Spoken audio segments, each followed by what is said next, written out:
Hello বন্ধুরা, আমাদের নবান্ন আর নবান্নের খাওয়া দাওয়া দেখো। ওটা ছোলার শাক, করলা ভাজা,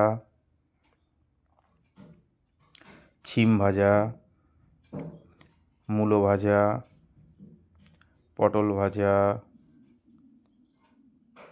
বড়ি ভাজা, এটা মটরের ডালের বড়ি, এটা মিষ্টি কুমড়া ভাজা, এটা আলু ভাজা, এটা বেগুন ভাজা, বেগুনি,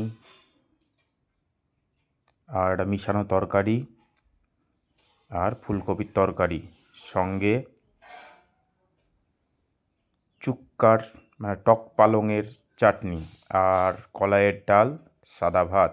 এই হচ্ছে আমাদের নবান্নের মেনু। চলো খেয়ে আবার আসছি। হ্যাঁ, এবার খাওয়া দাওয়া শেষ। এবার আমাদের শেষ পাতে আছে খেজুরের গুড়ের পায়েস। কেমন হয়েছে জানিও। টাটা।